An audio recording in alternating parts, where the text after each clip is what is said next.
Hello everyone, I'm Terry Duke, and welcome to Duke It Out.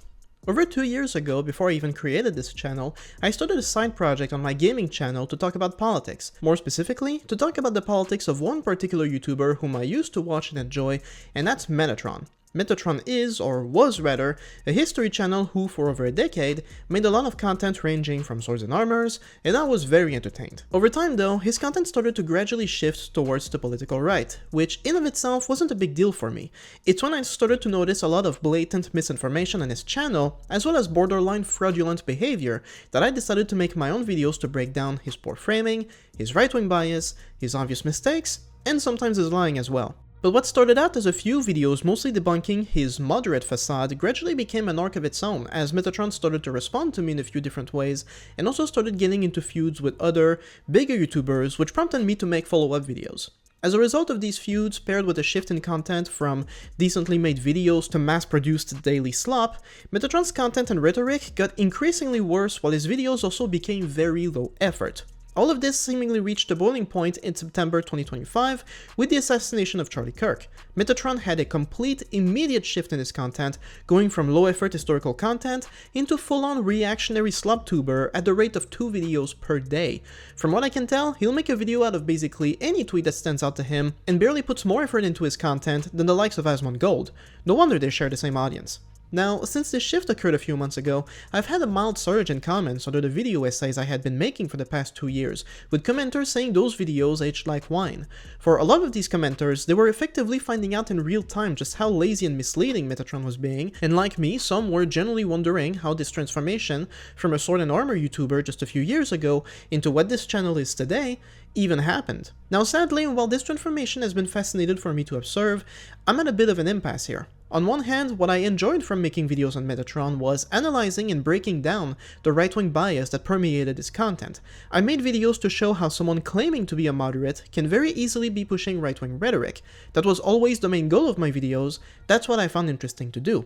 But with this shift in content, there's no facade to deconstruct anymore. Dude is just a right-winger now, constantly attacking the left while making excuses for the right, and being so lazy and incorrect on most of what he's talking about that he could produce 4 videos before I have time to write a script thoroughly debunking a single one. At which point I'd much rather take my Right Again award and move on. On the other hand, there is nonetheless something fascinating to me in the transformation itself, which is something that I would love to study and break down. But one thing I've also been very careful not to do on my channel is going outside my own area of expertise, which is to say that I don't actually have one. To be clear, I don't think I need to be an expert on a topic to debunk a YouTuber by using his own sources, but obviously there are topics that are very complicated, and trying to talk about them without having a full understanding can lead one to make the same mistakes as the person they criticize. As a quick example of this, you can look into that video Metatron made about homosexuality in ancient Greece, in which he claims that it wasn't prevalent and mostly existed in the form of older men molesting young boys. Now, when I saw this video over 2 years ago, the first thought I had was, what about the Sacred Band of Thebes, an elite military unit in ancient Greece, which was famously comprised of 150 couples, of 300 gay men? Metatron never mentions them in this video. So, while I could have made an argument there, it's not like my own knowledge on the topic exceeds reading a few articles on Wikipedia, so I don't want to debunk bad history videos with more bad history videos. However, if Metatron makes a claim like some inclusive communications guide on a university's website is being forced on students, well, for that I can just email the university myself to prove him wrong, you know? I don't need a degree to do that. So as much as I like the veneer of being a left-wing essayist, surgically destroying right-wing YouTubers with epic research, I can only go so far. I'm not qualified, nor do I have evidence to analyze Metatron's content shift.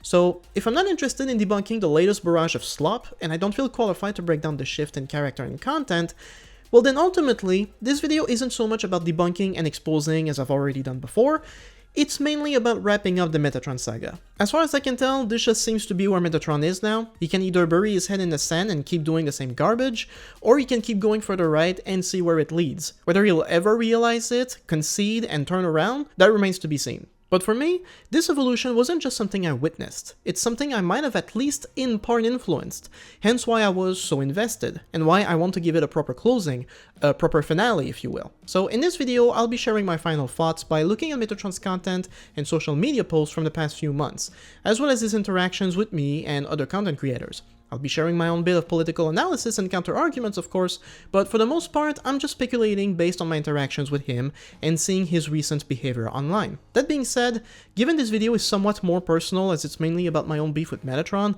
I'd like to recommend a few videos that are more constructive. For one, there is Fuentes' videos which specifically cover Metatron's methods of making historical content, and although he doesn't really make historical content anymore, these are still pretty good videos for learning how Metatron's research was already deeply flawed before the recent shift. There's also Metatron and Algorithmic Brain Rot by Channel Compare and Contrast, which broke down Metatron's crash out in response to Freda, as well as his online behavior in general. For anyone who is specifically interested in a debunking of the more recent slop, I left a link in the description for a video called Metatron Being Cool and Normal for 11 minutes and 23 seconds, which, if anything, shows that the content is so lazy and dumb that it basically debunks itself. And finally, considering the high likelihood that anyone watching this may have never even heard of me, I can only recommend my previous essays for a better understanding of, well, everything I'll be talking about in this video. But if I had to recommend one in particular, it would be Metatron Can't Read. It's the shortest of my videos, it's straight to the point, and shows how Metatron's research was already very lazy less than 2 years ago, something that only got worse with time. With all of that, I've tried to make my own thoughts as concise as possible, but it will likely still be messy, so bear with me. First, we'll be talking about the one video Metatron made in which he explicitly mentioned me by name as a way of better understanding how he's dealing with criticisms now. Then we'll go over his politics, or rather, his very shallow understanding of politics, how he approaches them, and so on. Then I want to talk about his bigotry and his obsession with civility politics, or as he calls it, decency. Afterwards, I want to clarify my position on debating him, and why I don't think he'll ever debate me or anyone else. And finally, since a debate or a response seems highly unlikely, I'll go over the tweet he made on me and break it down. That should be about it for today, so get comfy, we'll be here for a while. So as I've said, I've made a lot, perhaps too many videos on Metatron already, which is starting to look bad optically. In my defense though, every video after this one was unplanned and a direct result of the way in which Metatron would respond to me or someone else. By this video, I had not only exchanged a few words with him in which he said he watched all of my previous videos, but I was also, at least in part, starting to influence his content, and that's not an exaggeration. This video was made in response to some criticisms I levied against him. This livestream he had after I accused him of lying in his content. This video was a response to my first essay, although again, he doesn't mention me by name, and this video, which is even more recent, is a follow-up to my own response to him on that same university. And of course, he also mentioned me briefly in a video like literally right before everything went down with Charlie Kirk. So while yes, I've made a lot of videos on him, keep in mind he himself made 5 responses in total, but was always just very hesitant to bring me up directly. It's been a lot of interesting exchanges and drama for sure though, so we'll be breaking some of that down as well. But for now, what I can speculate from Metatron's shift in content and character based on these responses is that I don't think Metatron was always like this, and is only now letting go of the mask. I can think of at least 3 factors that led him here. The first one has to do with his own radicalization. This is something I'll break down in the next section, but the gist of it is that Metatron's social media feeds are pretty much all leaning into the far right, and it's likely been the case for a while, and the rhetoric on his channel is merely running parallel to his own political journey. The second part is the grift itself, which is at least in part driven by YouTube. Metatron has learned over the past year that it rewards far more on YouTube to focus on quantity over quality. And when you have people like Asmongold who can spend all their time talking into a microphone even without any understanding of the topics they cover and make millions of dollars from it, while spending much more effort making deep historical videos that barely get any views in comparison, just doesn't make sense anymore, especially if your channel isn't a hobby anymore, but your main source of income. But the third factor, which I think is the most relevant here for Metatron's shift, I think he shifted to the right as a way to hide from criticisms, because he was too much of a coward and had too much of an ego to concede on anything. And I don't mean hiding in the exclusive sense that he's done all he could to ignore me and others, even though there's also a lot of that going on. I mean that he hid within a right-wing fan base that is predisposed to agreeing with him, because this way he doesn't have to address the criticisms at all. He only needs to convince his audience that he is right and everyone else is wrong. To an extent, all fan bases can be like this, but Metatron's fan base has become especially cultish over time, and to demonstrate this, we can now go over this video in which he mentioned me. As with every other video mentioned, you'll find it in the description so that you can watch it to make sure I don't misrepresent him. So, this video. These YouTubers tried to destroy me but failed, and here is why. I'll let it go for a while, then we'll break it down. Hit pieces have always been on YouTube ecosystem. We are all familiar with titles such as "He's done," "His career is over," "He's just destroyed everything," "He said this and instantly regretted," "Life ruined." Generally speaking, in my experience, there are two reasons as to why someone would even try to make a hit piece, because it does take some time to research them properly, edit them together, film them, write the script, etc. One is the most obvious one, is the monetary gain. Oftentimes these videos are inflammatory in nature, they get a lot of views, they're very negative and people love it. So if you're already a monetized channel, they can make you a huge chunk of money, and if you're a small channel trying to grow, it could be your introduction to monetization. But then there is a second reason, and that one is malicious in nature. In other words, sometimes people make hit pieces simply because they truly dislike, even hate, the creator they're targeting, and they are doing it because they are hoping to be able to destroy their income and possibly remove their ability to provide for their families. There are of course shades of grey, but let's work with these two categories for simplicity's sake. For our analysis to be complete and thorough, we don't need to enter another factor, whether or not a hit piece is successful. Success can have to do with the number of views they get, but success also has to do with whether or not it impacts negatively the person who is being targeted. The whole situation with Pyro Software of course has to do with his continuous disapproval against the Stop Killing Game initiative, and of course I, being someone who supported the initiative, clearly disagreed with his positions in the first place. But today is not really about that, it's about what happened as a result of all the hit pieces made about him. Every time that there is a hit piece that is successful in damaging the reputation of a YouTuber, what you see is a colossal decrease in subscribers. And if you see this 10,000, 10,000 lost, 10,000 lost, 10,000 lost, 90,000, 40,000 lost, this is a clear indication that the hit pieces are working. And that's the only metric that matters. Because here is the thing, if someone makes a hit piece from a community that already hates that YouTuber, what his community thinks of said YouTuber means nothing, because there is no change. You follow me on that?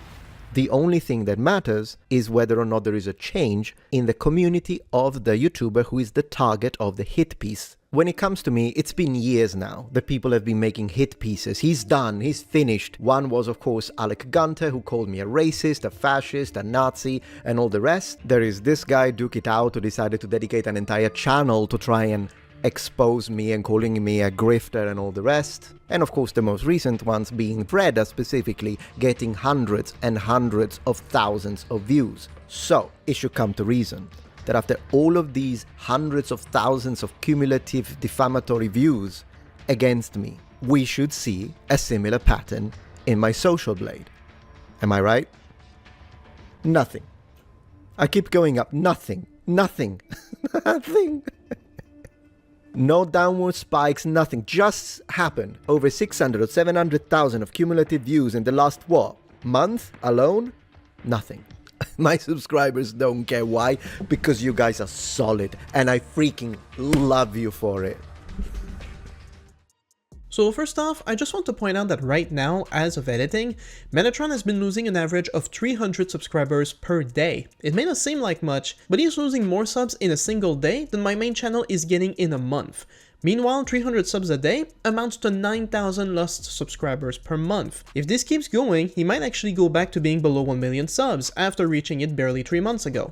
But okay, to get back to the video itself, there are a lot of problems here, so let's take it one at a time. Starting with paying attention to how he frames the video, criticizing him as hit pieces, and how he defines their success. A hit piece, as defined by Metatron, is any video meant to attack another content creator, and the two main reasons they're made is either for the attacker's own monetization from the views they get, or to hurt the bottom line of the person they're targeting. In that sense, a hit piece is either successful or a failure based on their own performance, and whether the targeted YouTuber loses subscribers, since according to Metatron, this is the only real metric that matters to measure the impact of a hit piece.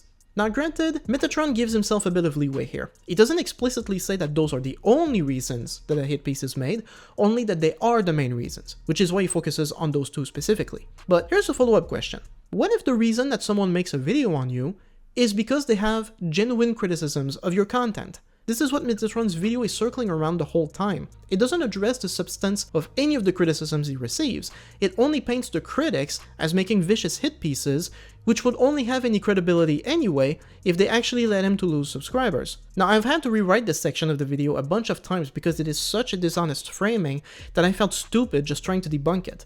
So let's actually try to keep this simple, okay? So first of all, People make debunking videos for a wide variety of reasons. Primary among them is the reason you purposefully ignore.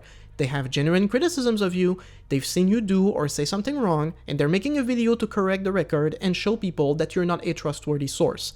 Metatron framing these videos as hit pieces exclusively is already disingenuous in of itself. It implies they are all made with malicious intent, with the sole purpose of slandering him. This is not something he ever substantiates, it's just part of his framing so as to not have to actually address any of them. For two, these videos are either correct in their criticisms or incorrect. It has nothing to do with how many views they get or how they impact the channel they're talking about. That's not how the truth works, and Metatron already knows that. What he's doing here is purposefully conflating the truth with the reach of the person speaking it. In the video, he brings up several examples of large content creators that were targeted with hit pieces which lost them subscribers. But these instances are completely stripped out of context, which is very convenient for his argument. So, for my response, I'd like to bring up an example of my own that not only demonstrates that a hit piece can in fact destroy someone's channel, but can only do so if they already have the reach to make it happen. So my example of that is James Somerton after he was exposed by HBomberGuy about 2 years ago. If you're watching this, chances are you already know the lore, but as a very quick recap, about 2 years ago, HBomberGuy made a video to talk about plagiarism on YouTube, of which the main target in the video was a video essayist called James Somerton, who had hundreds of thousands of subscribers on YouTube and was making lots of money from his audience on Patreon. HBomberGuy unambiguously exposed Somerton as a massive plagiarist, as he stole nearly every line in his videos from somewhere else. HBomber's video did so well that it basically destroyed Somerton. He had to delete his entire channel and his Patreon, and he mostly disappeared from the internet ever since. But what's also made very clear in that video, which makes my point, is that while HBomberGuy did expose Somerton as a plagiarist, he was not the first one to do it. Somerton had been accused a couple of times before. The difference though, the only one that mattered for Somerton, was that the people who accused him before were not HBomberGuy. They did not have the reach or influence, and they were either shamed into silence by Somerton and his community, or their accusations went unnoticed. You see my point yet? It's totally possible to make correct criticisms and accusations, even if you're not some big YouTuber with the means to be heard. This is also something that Metatron admits from the examples he brought up. It's not just that hit pieces were made causing these YouTubers to lose subscribers. The things they're accused of are often so huge that it will be picked up by many different YouTubers who will all proceed to make their own videos. And these YouTubers can be fairly big themselves. At that level, we are past debunking videos and hit pieces. This is drama, scandals, and fraud, which in the algorithm can have a serious snowball effect. But ultimately, the real problem with this argument, and with the entire video, is my third point, which is that Metatron doesn't actually believe any of this nonsense, which makes addressing and deconstructing it so frustrating. Metatron here is not making these arguments because he genuinely believes them. He's a grown-ass 40-something-year-old man with an education and 1 million subs. He knows that this video is fallacious. What he's really doing is trying to secure his own audience. Instead of addressing the criticisms, he can simply point to his lack of subscriber loss to say those videos were meaningless, and then praise his audience for being smart enough to not fall for the quote-unquote hit pieces. But in reality, Metatron is just appealing to his audience's predisposition towards him. You like me, you like my content, therefore you know all my detractors are wrong, and that means you're smart, and I love you for it. It's lazy, it's dishonest, it's fucking cultish is what that is. But above all, what this video makes clear is that Metatron cares more about perception than facts. If he can appear to his audience as though he is correct, that's more important to him than if he is in fact correct. As another example of this, you could look at his response to Freda and ask yourself what the purpose of this video was. Was it to respond to Freda and destroy his arguments, or was it to appear to his audience as though he's owning Freda? Freda already made his own follow-up video on it, but just to highlight a few points, Metatron accused Freda of poisoning the well, but he himself spent 5 minutes accusing Freda of being a tanky before addressing any of his arguments.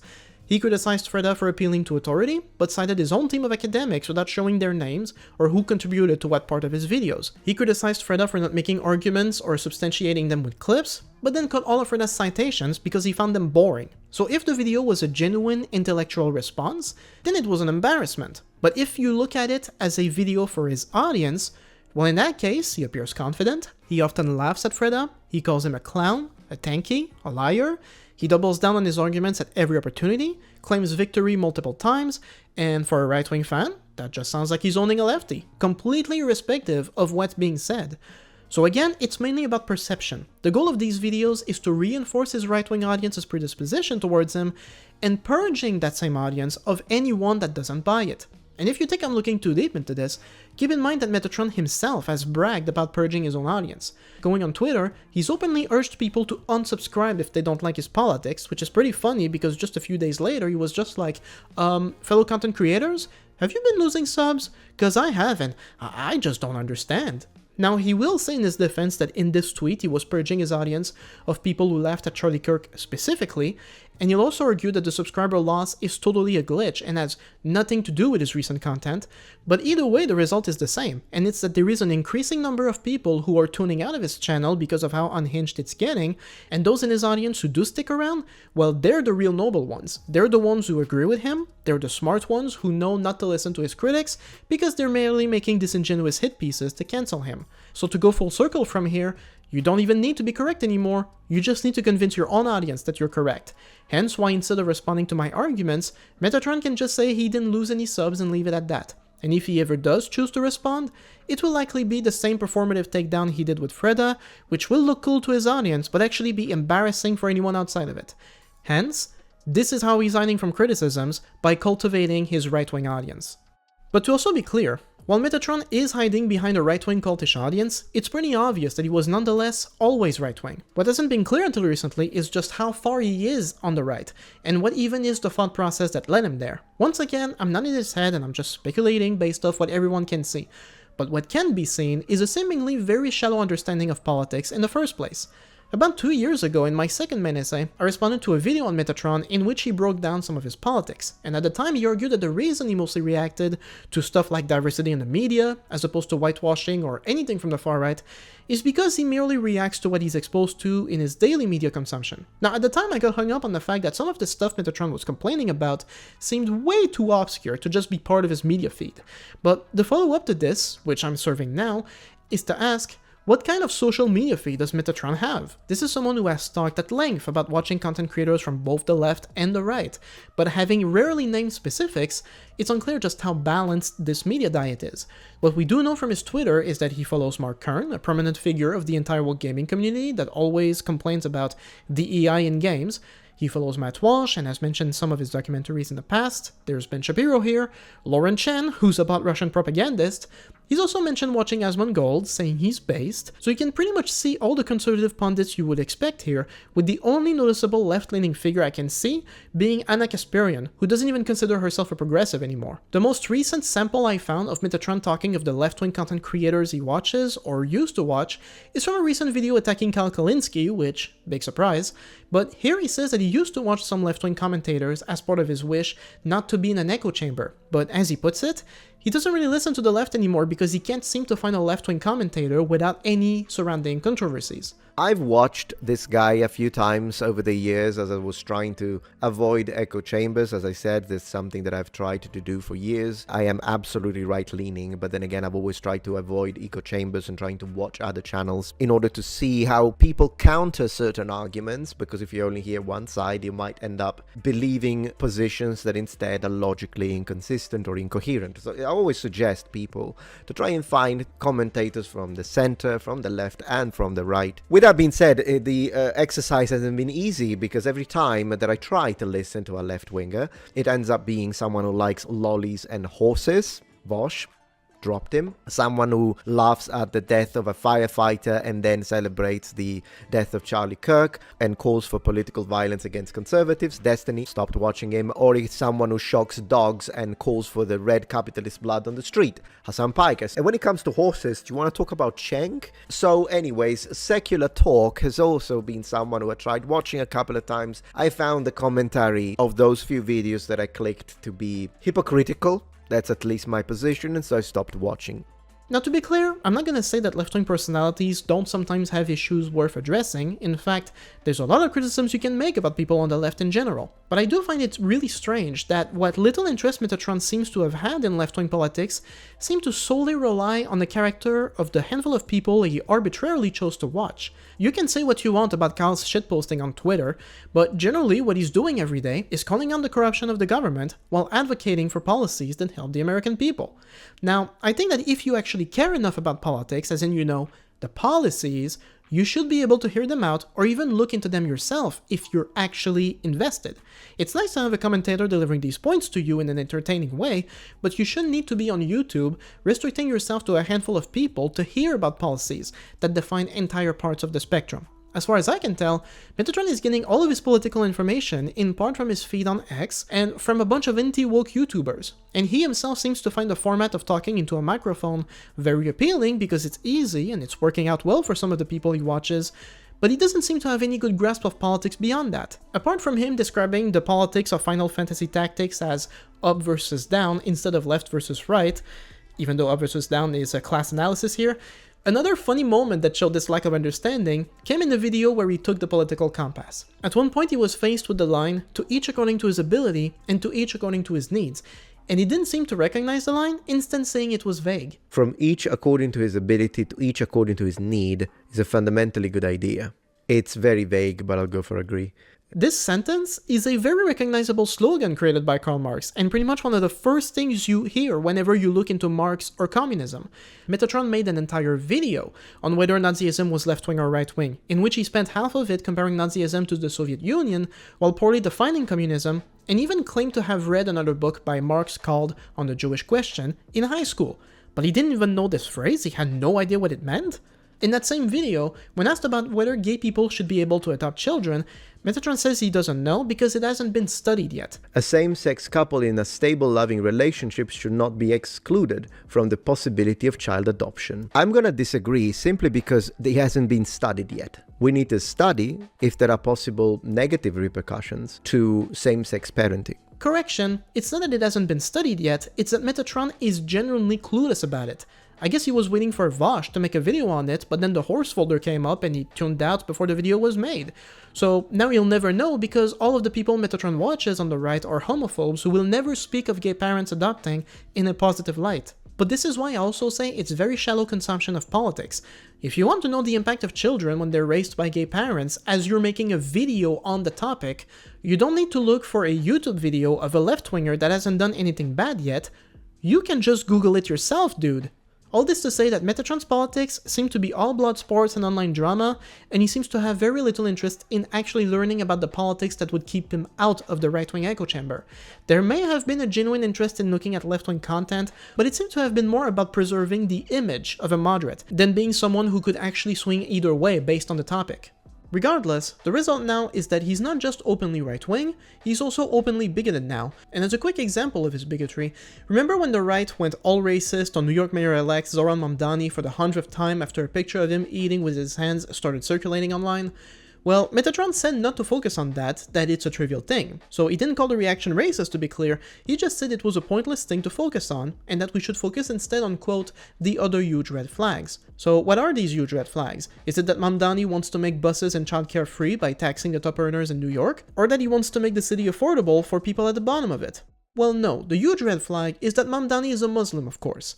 I mean, with what happened to the World Trade Center and the threat of Muslim immigration to the West, I mean, clearly the sex pest endorsed by other sex pests is the safer choice, because at least Cuomo is also white and Catholic. I mean, that last part is my personal guess of the reasoning behind it.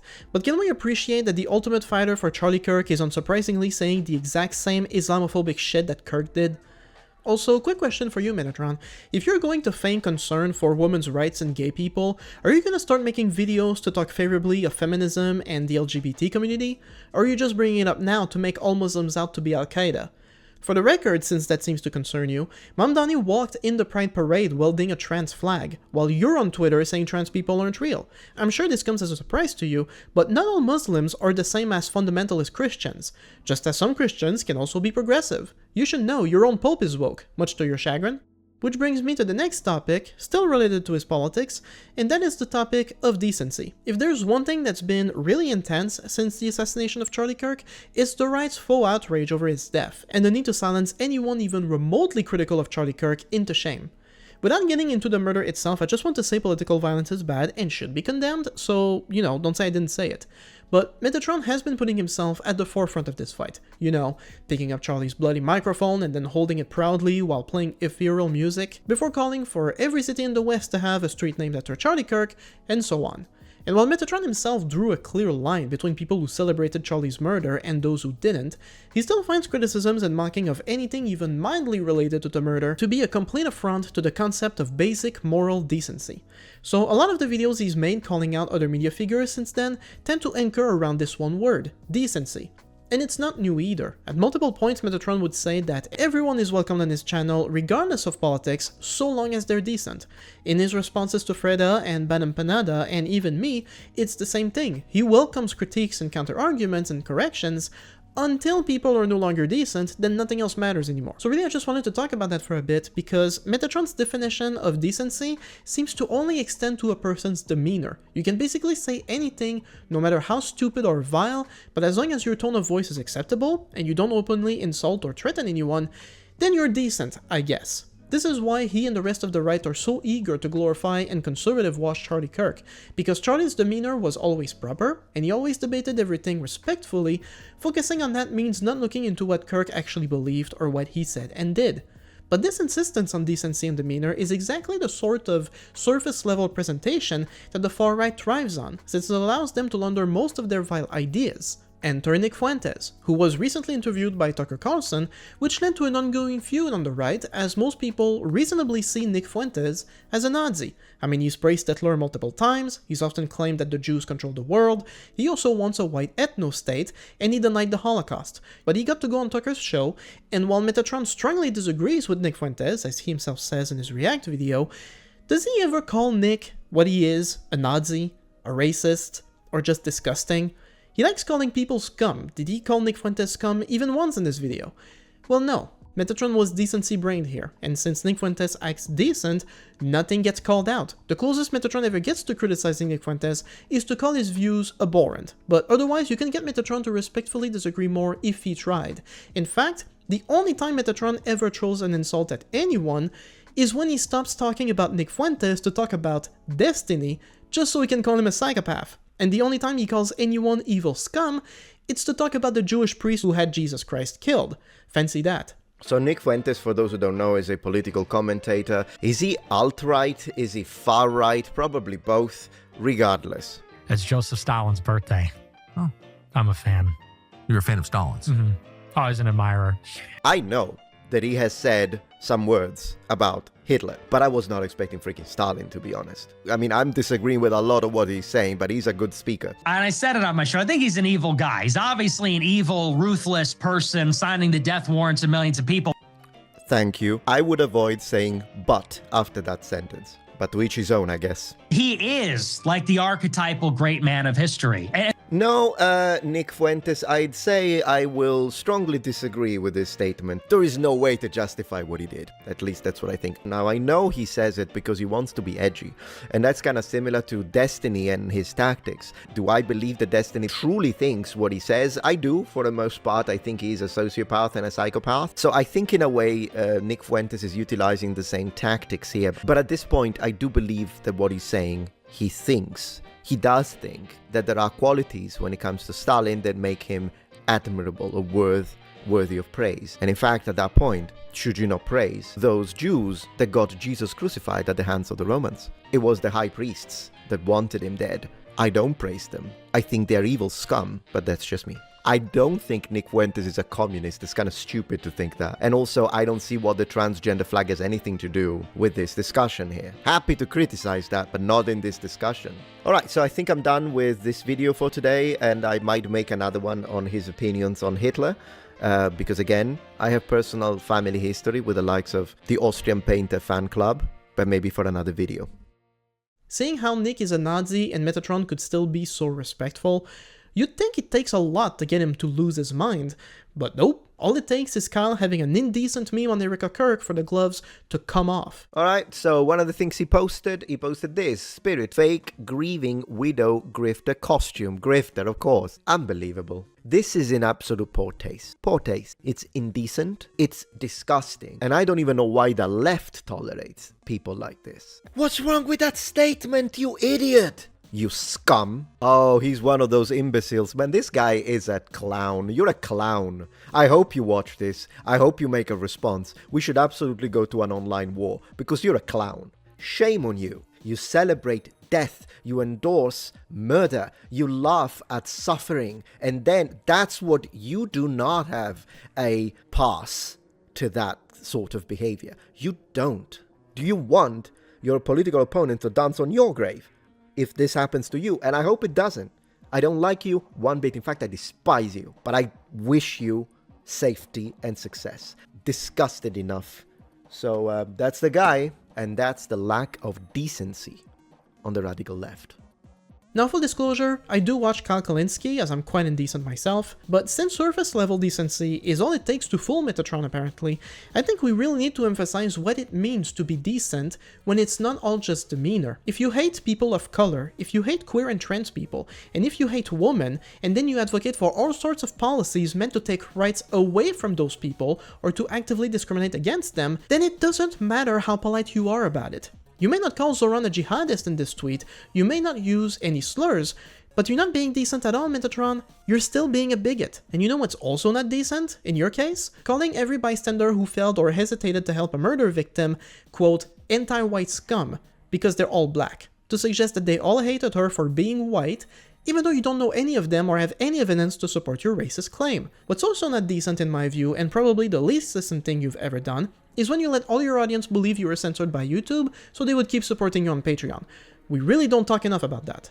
My point here is that decency, as Metatron puts it, doesn't mean anything. It's a convenient excuse to attack the left at every opportunity, while being as charitable to the right as possible. As a counter, what I think ultimately makes you a decent person in politics is your politics, as defined by your values. To be clear, I'm not saying you can't be an asshole if you have good politics, but what I am saying is that no amount of civility makes up for politics that harm people. So to end this section, I want to play a clip from Kyle from the longer version of the video which Metatron reacted to on Twitter, which I think highlights well what it means to separate politics from decency.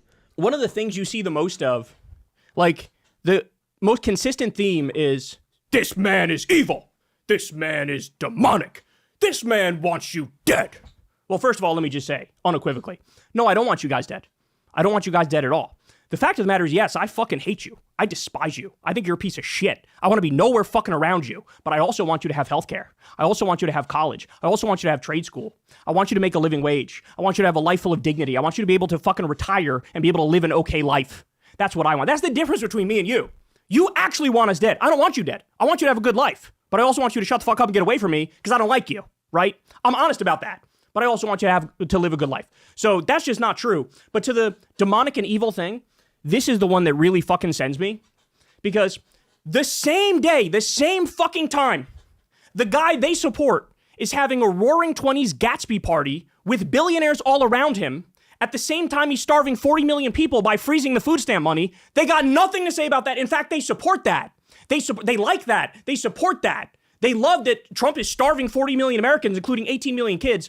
That's not evil to them. That's not demonic to them. A fucking left-wing shit poster making a joke is demonic to them. Fuck right off. So this is what actually matters to me. Kyle might be a big ol' meanie online sometimes, but he wants people like Nick Fuentes to have healthcare, while Nick Fuentes, who might be decent, wants a white ethno-state and a theocracy in which women wouldn't be allowed to vote. The fact that Metatron has so many words to describe Kyle's meme, but so few to criticize Nick's policies, that's the real issue right here. And Metatron's inability to look past demeanor is why I called him a useful idiot in the past, because it leads to videos like these where Nazis are being treated respectfully and engaged to it, while people who actually want to make the world better aren't. Anyway, enough about that. One thing I've been saying for a while is that the main reason, if not the only reason, Metatron has been allowed to keep going in this direction for so long is because he's actively avoided direct confrontations. When you make a scripted video, you have full control of what you say and how you present your critics' arguments. You choose the arguments you address and those you don't. I'm no exception to this, but something I've also acknowledged is that while I'm pretty confident in my arguments, I will never know how strong they actually are until they're put to the test. That is, until Metatron provides counter-arguments that debunks my claims, if he can even do that. So I just want to reiterate here that part of the reason I've made more response videos is also because I never got to hash things out with Metatron directly, and that's not for lack of trying. I finished my second essay, which he watched, saying I would talk to him if given the chance. At one point he seemed interested in talking, but I responded and even sent an email To no reply. Later on in a different video, he said he would address my arguments in the comment section, to which I suggested that we'd be better off talking directly, to which he stopped responding.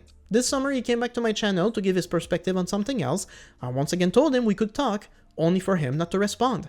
When I called his take on the murder of Irina Zarutska racist in a YouTube post, he showed up to say I was being a liar in how I presented his arguments, to which I only quoted what he said on the murder back to him, and his response to that was simply Deus Vult.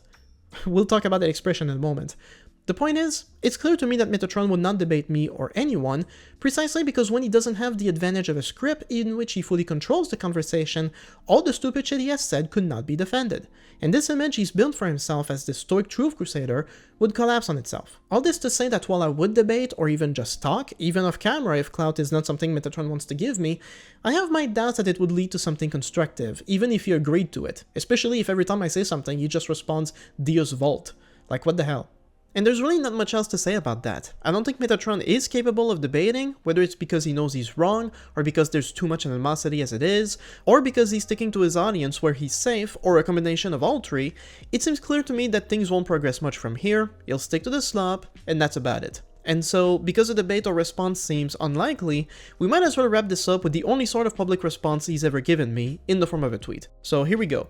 Duke It Out, a channel who has dedicated his entire persona to harass me, attack me, twist my words with hours and hours of disgusting videos full of lies and misinterpretation, has decided to intensify his harassment campaign against me. We'll get to the entire persona I've dedicated in a follow-up section, but for now I will just say, if your argument against me is that I've lied and misinterpreted you several times, you had all the opportunities in the world to substantiate it. If you're gonna call me a liar but not specify what I lied about or how I misrepresented you, well then you're not actually saying anything, dude. And this is something I've talked about in a previous video, but even without mentioning me, Metatron had full control of how to present my arguments, and even then he barely addressed the arguments at all. I ignored him for 2 years. 2 years, simply because I am a decent man and didn't want to punch down since his channel is small, but his continuous stalking and direct attacks are making me live the you punch up and I ignore you policy. So, again with the decency argument. I get not wanting to attack a smaller channel, but let's be real here, it has a lot more to do with optics than actual decency. If he gets destroyed by a tiny channel, it looks embarrassing, but if he destroys a tiny channel, then it looks cruel. It's a lose-lose, I get it, but this is also why I offered to talk to you in private. This is why I suggested you make a response video without mentioning me by name, which you've already done several times. Regarding the harassment part, well, apart from the few exchanges I had with you on Twitter, everything I've done was on my end of things. I haven't spammed your social medias, I haven't been trying to contact you, I'm just making my own criticisms online, which everyone is free to do. That's not harassing you, nor is it stalking you. I'm also not doxing you, nor have I made calls to action against you. So let's not get carried away with the language here, okay? The coward accuses me of being a far-right. Okay, hold on. Dude, I've invited you to talk multiple times. You're the one who blocked me on Twitter after I responded to this very post. If you think I'm a coward, you can tell me directly, but of the two of us, I'm not the one who's hiding, okay? Anyway, the coward accuses me of being far-right, a grifter, a racist, a fascist, and keeps pretending to have the moral high ground with his holier-than-thou attitude. Well, I did say you're a grifter, and that your rhetoric is racist, and that you've endorsed far-right positions, but to be clear, I never called you a fascist. Maybe you have some misplaced anger here? I'm sure some people called you a fascist, but it wasn't me, so don't be mad at me for that. Also, you want to speak about holier-than-thou? Dude.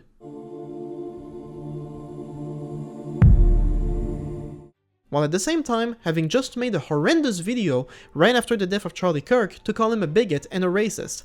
Indeed I have, and as I told you and said in this very video, the right has been going pretty hard, not just on people either celebrating or mocking Kirk's death, but also just people criticizing him, or even quoting him, using his own racist, heinous words.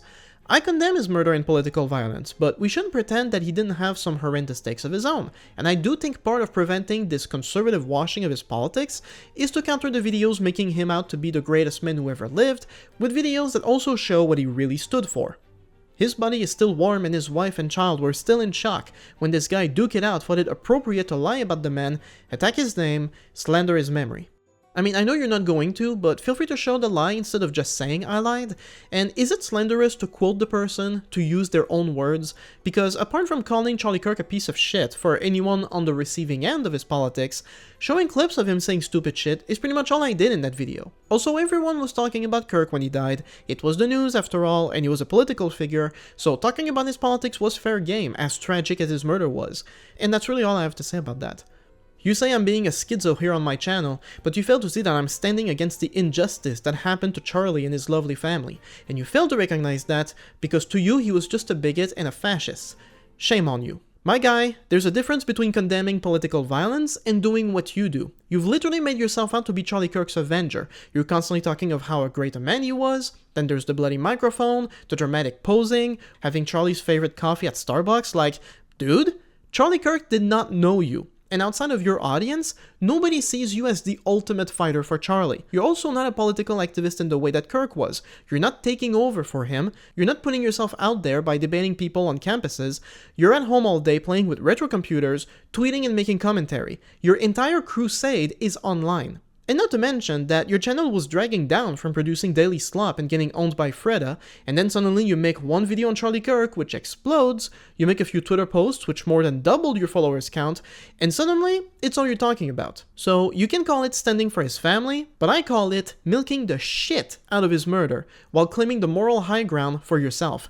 I've said it, and what you're doing is not all that different from every Republican in the administration who are using Charlie's murder as a pretext to push their agendas even further. I mean, one guy even called Charlie's murder a sacrifice and a gift to the Republicans. So, sure, stick to attacking the random people on TikTok making inappropriate jokes and comments, cause that's where the real fight is, clearly. He says we Christians shouldn't use the words Deus Vult as it's a right-wing dog whistle. People like you have already censored words such as Anglo-Saxon with the same lame excuse, so we won't let you take away our words. Okay, so here he goes again with Deus Vult. In addition to using the words instead of actually addressing my counter-arguments, he's made a habit lately of finishing a lot of his Twitter posts with Deus Vult. But no, I didn't say Christians shouldn't use the words. What I am saying is Christians don't use them. Crusaders did, like 1,000 years ago, as a battle cry. Crusader Kings players made a lot of memes with that line, but today the people who use it are all far-right Christian ethno-nationalists who use it in reference to protecting white Europeans from the Muslim refugees. Now, I might have given Metatron the benefit of the doubt here, considering he's named himself after the voice of God, and already had a Truth Crusader persona to LARP around, but he's also made posts fantasizing about meeting his Italian ancestors in heaven and thanking them for protecting Europe under what I'm guessing is AI art of Crusaders fighting Muslims. That, along with his recent plunge into anti-white and anti-Christian narratives, as well as constantly railing against Muslims to the point of saying he wouldn't vote for Mamdani because Muslims equal 9/11 and destruction of the West, I think it's perfectly fine to assume he is very much using Deus Vult in the way that the far right is. Framing it as me saying that Christians can't use the term is just one of the many ways that Metatron is weaponizing his religion, either to stand brave against the critics, or to complain of a perceived prosecution of his faith like a birthday boy, whichever suits the situation. As for Anglo-Saxon, it just means white people who speak English, and you only use it to say it's okay to be Anglo-Saxon, instead of saying it's okay to be white, which is already considered a dog whistle of its own. Either way, it's really stupid, as nobody is an Anglo-Saxon. Anglo-Saxons were an ethnic group from over 1,000 years ago that no longer exists today. And I'm not censoring you from using it, I'm just letting you know who's using the words, how they use them, and telling you that if you disagree with them, you probably should not parrot them. But hey, if you do think if you do think Anglo-Saxons are at a risk of demographical replacement, then sure, feel free to use it, and we can be clear on what you believe. He calls my rhetoric dangerous while using the exact same rhetoric on me that got Charlie Kirk murdered. So, I take this to mean that Charlie Kirk was murdered after being called a racist, and that me calling Metatron's rhetoric racist is in effect also putting a target on his back. If that's not what he means, then I'd really like a clarification because it's utterly insane at best, a cheap way of shutting down discourse at worst. I've already said that I don't support political violence, but I also do think you've said some racist shit, and it seems to me you're hiding behind Charlie's corpse right now. Like, I know people on the right complain that leftists are always quick to call people racist and bigots and Nazis, but if you're like on the opposite of that, and what you're saying is, well, we can't ever call people racist anymore because it'll actually get them murdered, well, that's just as absurd. You accused me of being a racist towards black people, even though I never was. I never said anything racist to them or any person, as I don't talk about full groups, but you lied and tried to incite people against me just a week after someone got killed because of it. Okay, so you're definitely saying that calling you a racist is putting you at risk of murder. You are being ridiculous. And again, besides the victim, that train car was exclusively filled with black people, and you said they are all anti-white scum and they all hated the victim because she was white. Those are your own words, and I just quoted them back to you. If you didn't mean it like that, don't double down on it in a follow-up post or just respond to me with Dios Vault. Instead, you should acknowledge it came off racist, because it is, and explain yourself better. For those curious, I'll leave a link to my community post on this particular tweet in the video description, and you can make your own mind. Get a life and make uplifting content for a change. Well, I guess you've got me there, Metatron, but you should probably listen to your own advice as well. So with that, those were my thoughts on the current state of things. Given how much slop he's producing now, there is so much more we could get into, I'm sure, but I think what we covered sums it up plenty. One thing I do feel I need to address to fully wrap this up is the accusation that I'm obsessed with the guy because of how many videos I've made and all the posts and Twitter replies. For that, all I can say for myself is that I have indeed been fascinated, not just with the right-wing grift facade, which was fun to break down, but also with the slow transformation from where he started to where he is now. A transformation for which, again, I wasn't just a viewer, but at least in part, I slightly influenced it, which only made me more invested for sure. That being said, where he is now is not only gross and lazy, above all it's just disappointing. In the end, there was only two possible outcomes from how Metatron dealt with his character flaws. Either he would keep his integrity and turn his channel around, which is what I was hoping for, or he'd double down on everything, never concede, and fall into the right-wing rabbit hole. The journey itself was fascinating, but with the direction he chose, there never was going to be an epic finale at the end of this downward spiral, only geeks and gamers chod slop. It's effectively been like looking at a Pokemon evolve, but in reverse. And I say that having never watched or played Pokemon. So it's true that close to half of my videos on this channel currently are just on him, but as far as I'm concerned, this is actually as good a time as any to actually end the Metatron saga. Only reason I wouldn't make a firm promise on it is because I've already made the mistake several times of thinking I'm done with a specific type of content, only for something else to happen and prompt me to do more. So never say never, I guess. That being said, at least this video is done, and having shared all of my latest thoughts on Metatron, as well as seeing how the latest content is just not something I find interesting enough to cover at all, means that hopefully I'll move on to making different content, something I was already doing on this channel in between these videos. So, thanks for watching, and I'll see you next time with other stuff.